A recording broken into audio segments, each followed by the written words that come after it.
Pillars of Eternity. Official turn-based mode beta announcement trailer. I'm a huge fan of the original game. Let's watch, and I'll give you my thoughts at the end there. Amazing game, though. Amazing franchise, really. Oh my god, the song. Jesus, I haven't heard this in years. I'm here today to talk to you about the upcoming turn-based combat mode beta test for Pillars of Eternity 1. Okay. Look at those graphics. Like that.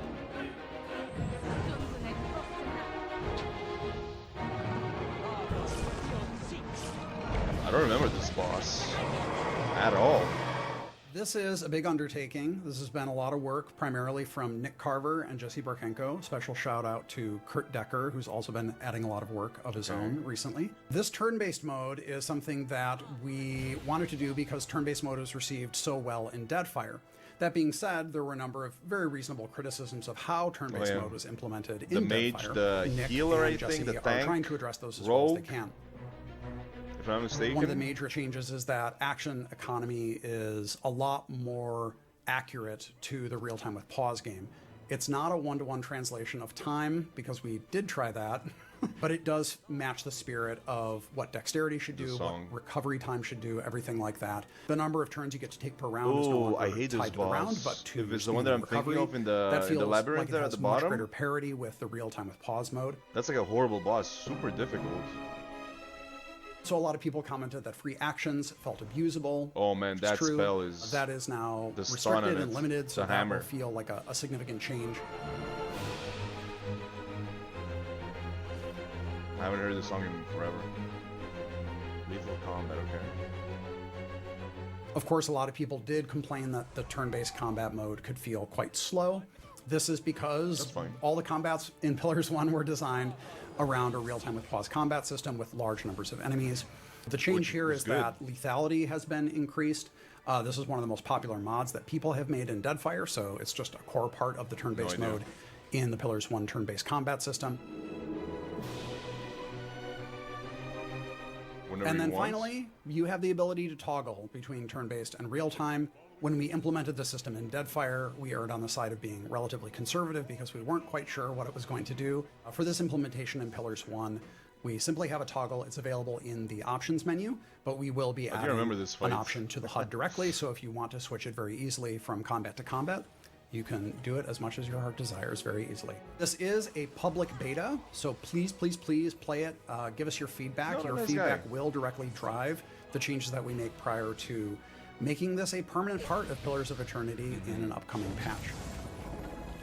Yeah, I think this is the boss. This is a very Thank you very much for listening, and I sincerely hope you enjoy the changes that the team has made for Pillars of Eternity. If you don't have the right skills or the right classes, which I didn't. Okay, so my thoughts on this. Mode is like whatever, I don't care. You know, obviously, Baldur's Gate 3 has it. You know, it's turn-based. They probably want to do the same thing. A lot of people like love that better than the pause combat, which is very old school, let's say. You know, but what I have to say about this game is, if you want to play Baldur's Gate 3 as if it were done, as if it were to follow Baldur's Gate 2 and not done by shit, what were they called? I forgot their name. The amazing studio that did Baldur's Gate 3. And you want to play like an old school Baldur's Gate, this is it. This is the game. This is like Baldur's Gate 3 done in the style of Baldur's Gate 1 and 2. It's like the exact same game. It's not the exact same world because they couldn't use Dungeons and Dragons, but it's the similarities are like insane, right? When I was playing the first game and then the second game, by the way, I played the first and the second, beat them both. Absolutely loved it. With the expansions, I believe. I think there was like expansions. I think I completed those as well.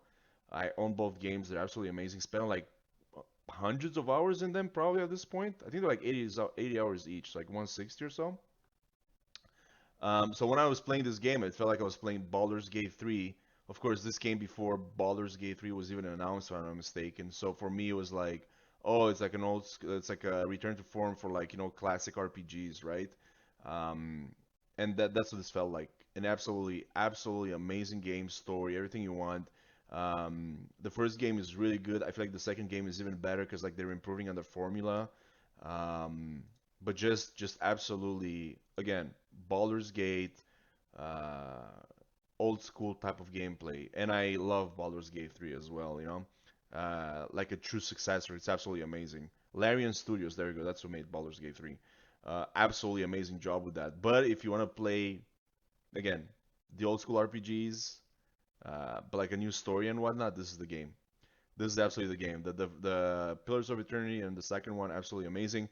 I know Avowed is set in the world. I heard mixed reviews.